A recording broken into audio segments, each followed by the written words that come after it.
দর্শক সবাইকে প্রীতি ও শুভেচ্ছা জানিয়ে শুরু করছি ইসলামী ব্যাংক নিবেদিত স্মার্ট ব্যাংকিং অনুষ্ঠান। সঙ্গে আছি ডক্টর তৌহিদুল হক।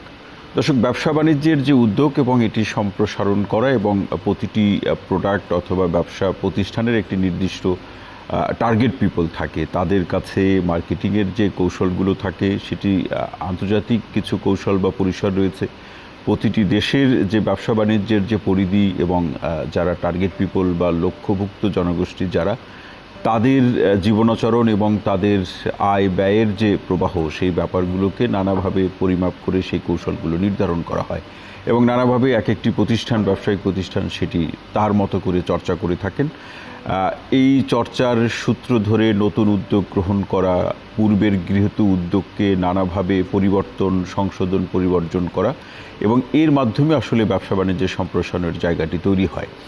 আমরা নানাভাবে চাকরির পাশাপাশি উদ্যোক্তা তৈরির যে প্রসঙ্গ সরকারি কিংবা বেসরকারি পর্যায়ে সেই উদ্যোগগুলো লক্ষ্য করছি, কিন্তু বাজারের বাস্তবতা কী এবং এখানে বাংলাদেশে যারা প্রতিষ্ঠিত ব্যবসায়িক প্রতিষ্ঠান তারা যে কৌশলগুলো অবলম্বন করে বাজারের বাস্তবতা, পরিস্থিতি, টার্গেট পিপলের চাহিদা পূরণ করে যে প্রক্রিয়ায় তারা টিকে আছেন, তার সেই অভিজ্ঞতার গল্প আজকে শুনতে চাই। তারই প্রেক্ষাপটে এমন একজন ব্যক্তিকে আমন্ত্রণ জানিয়েছি, তার কাছ থেকে আমরা শুনব। তবে তার আগে আজকের আলোচনার যে শিরোনাম, ব্যবসা বাণিজ্য, উদ্যোগ ও সম্প্রসারণ, আর এ বিষয়ে আলোচনা করবেন আমাদের সঙ্গে আকিজ রিসোর্সের deputy chief operating officer Sohanur Rahman Sohan. আপনাকে অনুষ্ঠানে স্বাগত জানাচ্ছি। ধন্যবাদ। সোহান ভাই, শুরুতেই এই আলোচনাটা দিয়ে আমরা আলোচনা শুরু করি, এরপরে পর্যায়ক্রমে অন্যান্য বিষয়গুলো আমরা শুনবো, আপনার কাছ থেকে আলোচনা শুনবো। সেটি হচ্ছে, আমরা দেখছি যে উদ্যোক্তা হওয়ার একটা সংস্কৃতি বাংলাদেশে শুরু হয়েছে, একটি ভালো দিক। চাকরির পাশাপাশি এই ধরনের একটা প্রক্রিয়া বা পরিবেশ তৈরি হচ্ছে। কোনো একজন তরুণ যদি উদ্যোক্তা হতে চায় যে কোনো বিষয়ে, তাকে বাংলাদেশের বাজারের প্রেক্ষাপটে কোন বিষয়গুলো আগে চিন্তা করে বা মাথায় নিয়ে কাজ করতে হবে?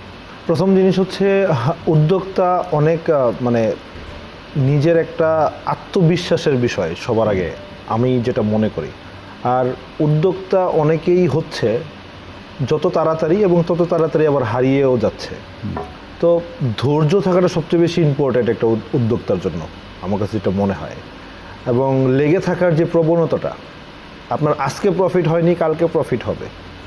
আপনি নতুন একটা প্রোডাক্ট অথবা সার্ভিস যেটা নিয়ে আপনি বাজারে এসেছেন না কেন, জি, সবার আগে ইম্পর্টেন্ট হচ্ছে আপনি সেটা গ্রহণ করবেন কিনা, আপনি সেটা সম্পর্কে কতটুকু জানেন, তো আপনি সেই সার্ভিসটা এবং প্রোডাক্টটা কেন ইউজ করবেন। কারণ একজন উদ্যোক্তা তো দিন শেষে একজন গ্রাহকও। ডেফিনেটলি নিজেকে সবসময় কাস্টমার হিসেবে চিন্তা করতে হবে। আপনি সেটা উদ্যোক্তা হন অথবা আপনি যদি সার্ভিসও করেন, যে আপনি কিভাবে চান। আপনি যদি সবসময় আমি আজকে একটা প্রোডাক্ট নিয়ে এসেছি, আমার প্রোডাক্ট কেন কিনছে না মানুষ, আপনি কাস্টমার হলে আপনার প্রোডাক্টটা কিনতেন কিনা অথবা ওই সার্ভিসটা নিতেন কিনা, এই থিঙ্কিং যদি আমাদের উদ্যোক্তা ভাইদের মাথায় থাকে, তাহলে আমার মনে হয় বিজনেসে শাইন করা মানে ইম্পসিবল কিছু না। এবং ধৈর্য সহকারে লেগে থাকা। এবং আপনি বলছিলেন যে অনেকে ঝড়ের বেগে আসে, ঝড়ের বেগে হারিয়ে যায়। এই হারিয়ে যাওয়ার আপনার তো দীর্ঘ অভিজ্ঞতা আছে। এই হারিয়ে যাওয়ার পিছনে তিনটি কারণ যদি আমরা শুনতে চাই, কোন তিনটা কারণকে বলবো? হারিয়ে যাওয়ার পিছনে আমি একটু আগে যেটা বলেছি, ধৈর্যের একটা প্রসঙ্গ আছে। একটা কারণ হচ্ছে ধৈর্য থাকে না। 2 নম্বর জিনিস হচ্ছে, আমরা আসলে শর্টকাটে অনেক কিছু অ্যাচিভ করতে চাই। আজকে থেকে 5 বছর পরে আমি যে প্রোডাক্টটা নিয়ে ব্যবসা করতে নেমেছি সেটা চলবে কিনা। আপনি দেখেন আজকের বাজারে কিন্তু নোকিয়া নাই, অ্যান্ড্রয়েড এবং হচ্ছে iOS এর বাজার চলে আসছে। মানে আমি এরকম একটা প্রোডাক্ট নিলাম যেটা আসলে 5 বছর পরে চলবে না, সেটা নিয়ে কিন্তু কোনো লাভ নাই। সো আমরা যারা উদ্যোক্তা হচ্ছি, আমার কাছে মনে হচ্ছে যে আমার ফ্রেন্ডই ব্যবসা করে, আমি আমার ওই রিলেটিভকে দেখেছি অথবা বিভিন্ন ইউটিউব চ্যানেলে দেখছি যে এই ব্যবসা করে সে অনেক উন্নতি করেছে, বাট নিজে কোনো রিসার্চ করিনি, নিজে যে খবর নেইনি, 5টা জায়গায় ঘুরিনি, দেশের বাইরেও যাইনি, অন্য মানুষের কথাই দেখে আমি নেমে পড়েছি। সেটা হবে না। You have to just, you have to know the market, you have to know the requirement. আর তৃতীয় কারণ হিসেবে কোনটা বলছেন?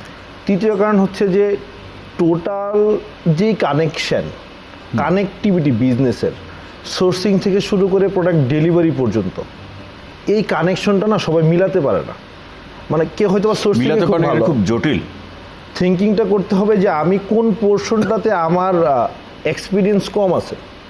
যেখানে আমার এক্সপিরিয়েন্স কম, we have to buy experience. সব কিছু নিজে করতে যাওয়ার একটা প্রবণতা থাকে উদ্যোক্তাদের মাঝখানে। হ্যাঁ, কোনো কিছু আসলে থার্ড পার্টিকে দিতে চায় না। আপনি একটা অনলাইন ডেলিভারি যারা করতেছে তারা হয়তো অনলাইন ডেলিভারি বিভিন্ন সার্ভিস নিচ্ছে, তো সেটাও অনেকে বলে আমি একটা ছেলে রাখবো সেই ডেলিভারি দিয়ে আসবে। সব জায়গা থেকে যদি সেভিং করতে যাও আলটিমেটলি হয় না। You have to start by break even, not maybe minimum loss 1 month 2 month 3 month, you have to invest, it's not loss. আপনার ইনভেস্ট করতে হবে প্রথমে, এরপরে আপনি আস্তে আস্তে গেইন করবেন। আমি প্রথম মাসে যদি প্রফিট চান তাহলে অ্যাকচুয়ালি সেটা। আরেকটা হচ্ছে যে তারা সহযোগিতার অভাবের কথা বলেন বিভিন্ন, সেটা আর্থিক প্রতিষ্ঠান থেকে বলুন, ব্যাংক থেকে বলুন, সমাজ বা বড় বড় ব্যবসায়িক প্রতিষ্ঠানের কাছে তারা সহযোগিতা চায়, কিন্তু তাদের যে ভাষ্য, অধিকাংশেরই ভাষ্য যে তারা যথাযথ বা প্রত্যাশিত সহযোগিতা পান না। এটিকে আসলে কতটা যৌক্তিক মনে করেন তাদের এই বক্তব্যকে?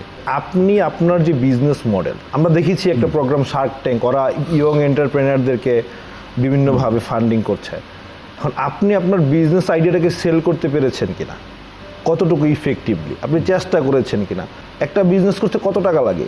আপনি যদি একটা উদ্যোক্তা হন, আপনি 1 লাখ টাকা দিয়েও শুরু করতে পারেন, 1 কোটি টাকা দিয়েও শুরু করতে পারেন। So you have to find your nearest people, your siblings, yourself first, then আপনার কিছু থাকলে আপনাকে হেল্প করবে। ওই অনেকটা ব্যাংক লোনের মতো। আগে তো নিজের কিছু থাকতে হবে, নিজের তো ক্যাপিটাল কিছু থাকতে হবে, তখন না অন্যরা এগিয়ে আসবে। এখানে সোহান ভাই যথার্থই বলেছেন। আমরা একটা প্রশ্ন রেখে যাই, যখন আকিজ রিসোর্সে আপনি কাজ করছেন দীর্ঘদিন ধরে, এর আগেও আপনার কর্ম অভিজ্ঞতা রয়েছে, অনেকগুলো প্রতিষ্ঠান আপনাদের আছে, তো নতুন কোনো যখন একটা প্রোডাক্ট অথবা কোনো একটা কোম্পানি বা সিস্টার কনসার্ন আপনারা লঞ্চ করেন বা শুরু করেন, সেটাও তো এক ধরনের উদ্যোগই বটে। তো এই জায়গাতে আপনি কিংবা আপনার প্রতিষ্ঠান আকিজ রিসোর্স কোন কোন কৌশলগুলোকে বা কোন কোন বাস্তবতাকে মাথায় রেখে নতুন উদ্যোগ গ্রহণ করে, এই প্রশ্নটি আপনার কাছে রেখে গেলাম। বিরতি থেকে ফিরে এসে শুনবো। ধন্যবাদ। প্রিয় দর্শক, আপনারা দেখছেন ইসলামী ব্যাংক নিবেদিত স্মার্ট ব্যাংকিং অনুষ্ঠান। নিচ্ছে ছোট্ট বিরতি, সঙ্গেই থাকুন।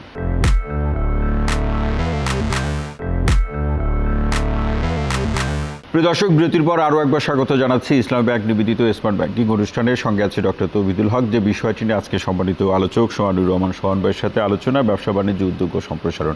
যে প্রশ্নটি রেখে যাওয়া, যে আকিজ গ্রুপ যখন নতুন কোনো প্রোডাক্ট শুরু করতে চায় অথবা কোনো কোম্পানি শুরু করতে চায়, সে কোন বিষয়গুলোকে মাথায় রাখে বা কোন কৌশলে সে এগোয়? আমাদের কৌশলটা হচ্ছে আমরা ব্যবসাকে সিম্পল করতে চাই। আচ্ছা। আমরা এরকম কোনো ব্যবসায় নামি না যেটা আসলে বাংলাদেশের কেউ করে নাই, খুবই কম। মানে মার্কেটে আমাদের কম্পিটিটর আছে, তাহলে আমার প্রোডাক্ট কেন নেবে? নিশ্চয়ই হয় চিপার, বেটার অর ফাস্টার, যে কোনো কিছু একটা হইতে হবে। আমরা এই 3টা জিনিস ফলো করি: cheaper, better, faster, and TCQ, time, cost, quality. Distribution is a very big thing, যে আমরা কোন প্রোডাক্টটা মানুষের কাছে সবার আগে পৌঁছাতে পারবো।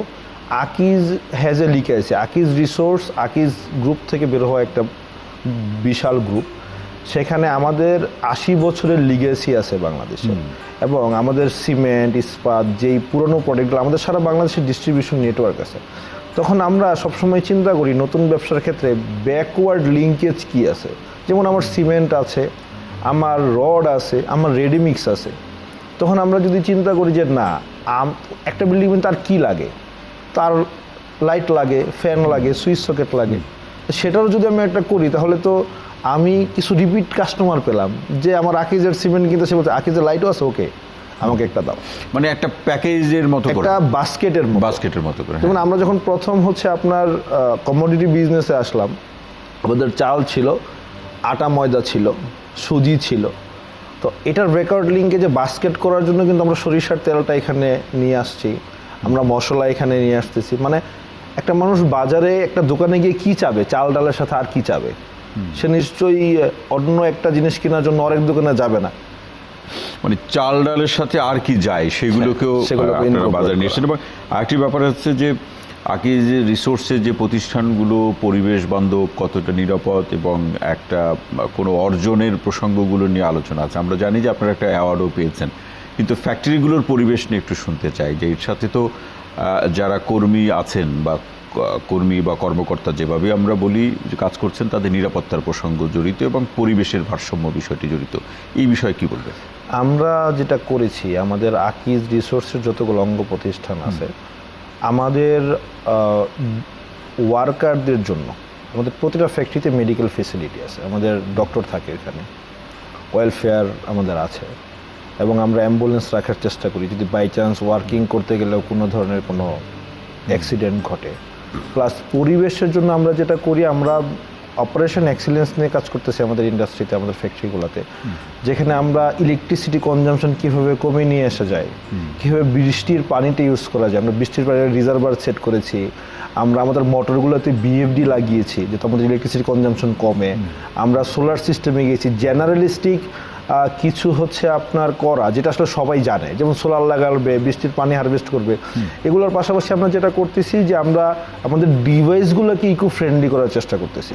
যেমন আপনি যে ইলেকট্রিক্যাল ইঞ্জিনিয়ার যারা আছে তারা জানে, যদি আমি ইলেকট্রিসিটির ফ্রিকোয়েন্সি কন্ট্রোল করতে পারি আমার ইলেকট্রিসিটি কনজাম্পশন কমবে। তার মানে আমি যদি ইলেকট্রিসিটি কম ইউজ করি, একটা জায়গায় ফসিল ফুয়েল কিন্তু মানে আমি কিন্তু সেভ করলাম। এরপর আপনারা জানেন যে আমাদের টেম্পারেচার লাগে, তো হচ্ছে আপনার বয়লারের যে টেম্পারেচার হয়, এক্সস্ট জেনারেটর যে এক্সস্টের টেম্পারেচার হয়, সেটা আমরা লাইন করে নিয়ে আমরা আমাদের হট ওয়াটারটাকে হট করার কাজে ইউজ করতেছি, যেটা আসলে বাইরে দিলে হয়তো হট ওয়াটারটা বাইরে চলে যেত। তার মানে আমার একদিক দিয়ে এফিসিয়েন্ট হচ্ছে, আমার কিন্তু পরিবেশেরও রক্ষা হচ্ছে। এখন কিছু কিছু জিনিস যেগুলো আসলে আমাদের ইস্পাত ফ্যাক্টরিতে দেখবেন, বিভিন্ন ফ্যাক্টরিতে গেলে হয় কি ধোঁয়া, অনেক ধোঁয়া। আমাদের এপিসি ডাস্ট কালেক্টর আছে। মজার ব্যাপার হচ্ছে এই ডাস্টগুলো আমরা কালেক্ট করে পলিথিনে বিক্রি করতেছি এবং এগুলো কিন্তু বাজারে বিক্রিও হচ্ছে, এর আমরা একটা মূল্যও পাচ্ছি। তার মানে আপনি যদি পরিবেশ রক্ষা করেন, আপনি কোনো না কোনো দিক দিয়ে বেনিফিটেড হবেন। কারণ হচ্ছে আমরা 3P সম্পর্কে জানি, ট্রিপল বটম লাইন জানি, people, planet and profit, everything is connected. এবং সেই কানেক্টেড, এবং এগুলো কি আপনারা প্রয়োগ করা এবং ধারণ করার চেষ্টা করছে আকিজ রিসোর্স। এবং এই জায়গাতে ডিজিটালাইজেশনের যে প্রক্রিয়া, বাংলাদেশের ব্যবসায়িক প্রতিষ্ঠানগুলো বা কোনো উদ্যোগকে সম্প্রসারণ করা কিংবা টার্গেট পিপল বা কাস্টমারকে কানেক্টেড করা, এই জায়গাতে একটা প্রচলিত ধারণা আছে যে ডিজিটালাইজেশন হলে মানে শ্রমিকের সংখ্যা বা ওয়ার্কারের সংখ্যাটা কমে যায়।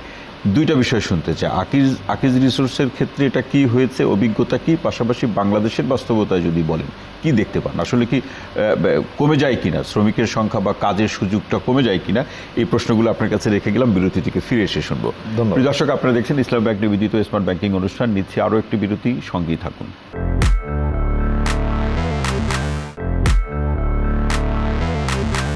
প্রিয় দর্শক, বিরতির পর আরও একবার স্বাগত ইসলাম ব্যাংক নিবেদিত স্মার্ট ব্যাংকিং অনুষ্ঠানে। সঙ্গে আছে ডক্টর তৌহিদুল হক। আজকের সম্মানিত আলোচক সোহানুর রহমান সোহান ভাইয়ের সাথে ব্যবসা বাণিজ্য, উদ্যোগ ও সম্প্রসারণ এই শিরোনামে আলোচনা। যে প্রশ্নটি রেখে যাওয়া যে ডিজিটালাইজেশন নিয়ে নানা ধরনের মানুষের মধ্যে ধারণা আছে, সঠিক ধারণা, ভ্রান্ত ধারণা, তার প্রেক্ষাপটে বাংলাদেশের বাস্তবতা শুনবো এবং আকিজ রিসোর্সে আপনার অভিজ্ঞতা শুনবো।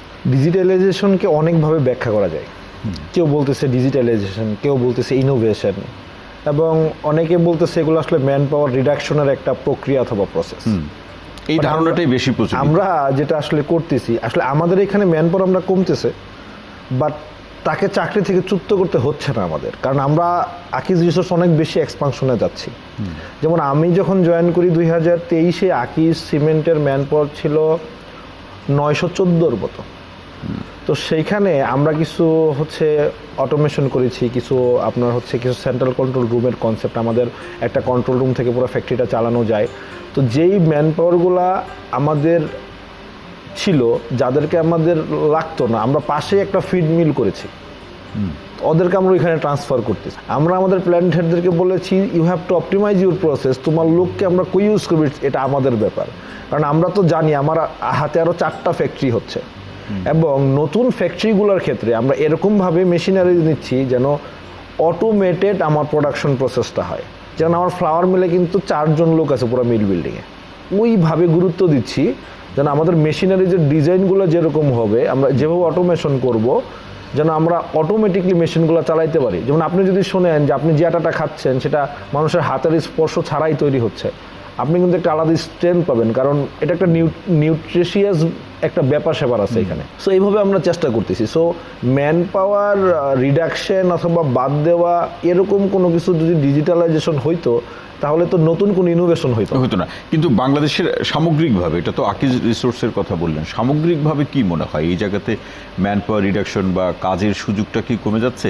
এবং সেক্ষেত্রে একটা বিষয় অনেকেই বলেন যে এটা এই ডিজিটালাইজেশনকে যথাযথভাবে যে এর যে ম্যানেজমেন্ট এবং এটা যে প্রয়োগ করে ইমপ্লিমেন্টেশনের ক্ষেত্র নিয়ে অনেকে প্রশ্ন রাখেন। সামগ্রিকভাবে যদি শুনতে চাই আপনার কাছ থেকে কি বলবেন? সামগ্রিকভাবে যদি বলতে চাই যে আমাদের যেরকম প্রসেস অপটিমাইজ হচ্ছে, নতুন নতুন ফিল্ডও ক্রিয়েট হচ্ছে। সো স্কিল সেট আমি যদি আপনার গাড়ি দিয়ে উদাহরণ দিই, আপনার যদি গাড়ি থাকে হয় আপনি চালাবেন, নাহলে আপনার ড্রাইভার চালাবে। মানে আপনি কিন্তু ড্রাইভার ছাড়া চলতে পারেন, আপনি যতই অটোমোডে চালান, আমাদের রাস্তাঘাট ওরকম হয় না যে আপনার টোটো চালাইতে পারবেন। সো মানুষের হ্যাবিচুয়েটেডেরও একটা ব্যাপার আছে। প্লাস হচ্ছে যদি এরকমই হয় তাহলে তো ইনোভেশন ডেভেলপমেন্ট বন্ধ হয়ে যাবে।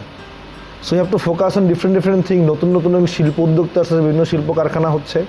সো কেন এমপ্লয়মেন্ট কমে যাবে? এমপ্লয়মেন্ট তো বাড়বে, বাট আমাদের আসলে আমাদের স্কিল সেটের দিকে নজর দেওয়া উচিত। এই জায়গাটায় আমি লিখেও রেখেছিলাম, আপনি আলোচনায় বললেন যে দক্ষতার যে প্রসঙ্গ, অনেকে অনেক ধরনের কথা বলেন, নানা ধরনের গল্প গুজবও বাজারে প্রচলিত আছে। কি মনে হয় আমাদের কর্পোরেট সেক্টর বলুন, কর্পোরেট বিজনেস বলুন বা হাউসগুলোকে লিড দেওয়ার মতো, নিশ্চয়ই আমরা তো এটা বিশ্বাস করতে চাই আমার দেশের মধ্যে থেকেই সেই হিউম্যান রিসোর্স তৈরি হচ্ছে, এর কি কোনো ঘাটতি দেখেন যে কোনো একটা সেক্টরে এখনো বাইরে থেকে হায়ার করতে হচ্ছে? বাইরে থেকে আমি আসলে ডিফারেন্ট ইন্ডাস্ট্রিতে কাজ করেছি, তো আমি একসময় আরএমজিতেও কাজ করেছি। তো আমি ওইখানে দেখেছি যে অনেক ইন্ডিয়ান, শ্রীলঙ্কান এই ধরনের লোকগুলো ওরা নিয়েছে। কারণ হচ্ছে কি, আমাদের মানুষজনের মাঝখানে স্কিলের প্রবলেম আমি বলবো না, আমি উইলের প্রবলেম বলবো। আচ্ছা, উইলের প্রবলেম আছে। উইলের প্রবলেমটা বলবো, যেমন সবাই কিন্তু বিজনেসটাকে ওন করে না। আজকে আপনি এখানে বসে আছেন, আমি এখানে বসে আছি, সেটা কিন্তু আপনার আমার কাজের জন্যই। মানে আমরা চেয়েছি তাই পেয়েছি, হয় কয়েকদিন আগে অথবা কয়েকদিন পরে। ও যেই ভদ্রলোকটা আজকে সিইও অথবা জিএম হিসাবে একটা ইন্ডাস্ট্রিতে আছে, সে কিন্তু মনে করতেছে না I am owner of this organization. সে যদি মনে করে I am owner of this organization, একটা অপারেটর যদি মনে করে I am owner of this machine, তাহলে কিন্তু স্কিল সেট অটো চলে আসবে। আপনার ব্যবসা হলে আপনি কি করতেন? এই মেশিনটা আপনার হলে আপনি কি করতেন? তো সেই ফিলিংসটা কখন আসবে? আমরা সবসময় টাকা পয়সার দিকে তাকাই। আজকে আমাকে একজন মালিক কেন নিবে যদি আমার বেতনটা সে ইনকাম না করতে পারে? তাহলে তো আমি বেশি দিন থাকতে পারবো না।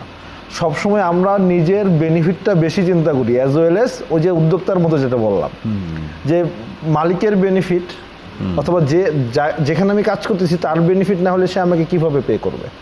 সো এই মেন্টালিটিটা যারা ধারণ করতে পারবে, এটাই হচ্ছে উইলনেস।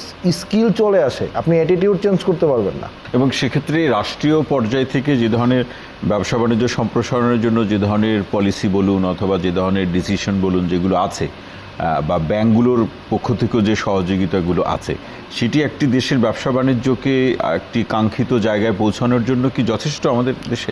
না, আমাদের দেশে এটা যথেষ্ট আছে বলে আমি মনে করি না। আমাদের জেনারেলিস্টিক আছে, কিন্তু আমাদের কিন্তু স্পেসিফিক নাই। আপনি যদি ব্যাংক ইন্টারেস্টের কথা চিন্তা করেন, সেটা হয়তো বা কিছু কিছু ক্ষেত্রে, কৃষি ক্ষেত্রে কিছু আপনার হচ্ছে গভর্নমেন্ট বলেছে অথবা বাংলাদেশ ব্যাংক বলেছে, যে সেটার ইমপ্লিকেশন আজকে কয়টা ব্যাংকে আছে সেটা কিন্তু নাই। মানে আমরা অনেক কিছু পলিসিতে আছে, ইমপ্লিমেন্টেশনে অনেক কিছু হয়তো বা পলিসিই নাই। সো সেই জিনিসপত্রগুলো আমার যেটা মনে হয়, আমাদের গভর্নমেন্টের যারা আছেন, যারা পলিসি মেকাররা আছেন, যারা নিজেরা এই ফিল্ডে কাজ করতেছেন, তাদেরকে নিয়ে বসে পলিসি করা উচিত। ব্যাংক এই ক্ষেত্রে কি করতে পারে একটু ছোট্ট করে যদি বলে? ব্যাংক যেটা করতে পারে, দেখেন আমরা যদি আমাদের লাইফ স্টাইল চিন্তা করি, আমরা লাক্সারি প্রোডাক্ট ইউজ করি এবং আমরা নিত্য প্রয়োজনীয় প্রোডাক্ট ইউজ করি। যেটা লাক্সারি প্রোডাক্ট, যেমন গভর্নমেন্ট যেটা করেছে, গাড়ি কিনলে এত% ট্যাক্স দিতে হবে। জি, ইন্টারেস্টেরও একটা সেগমেন্টেশন করা উচিত, যে আপনি যদি এই প্রোডাক্টের বিজনেস করেন আপনার এত% মার্জিন থাকে, এখানে ব্যাংক ইন্টারেস্ট এত। আপনি যদি খাদ্যপণ্যের ব্যবসা করেন, এখানে মার্জিন খুবই কম, সেটার জন্য আপনি আমাকে এই ইন্টারেস্টটা দিব। যেমন উদ্যোক্তাদের জন্য কিছু ব্যবস্থা করতেছে। কিন্তু আপনি যদি প্রোডাক্টের ক্রাইটেরিয়া অথবা ক্লাস্টারিং অনুযায়ী একটা ইন্টারেস্টের সেগমেন্ট করেন, আমার মনে হয় বাংলাদেশে অনেক সম্ভাবনা আছে, অনেক বেশি বিজনেস এক্সপানশন করতে পারবে। একেবারে শেষ লাইনটি শুনবো, এই ব্যবসা বাণিজ্যের উদ্যোগ এবং সম্প্রসারণ নিয়ে একেবারে শেষ লাইনটি কি বলবেন?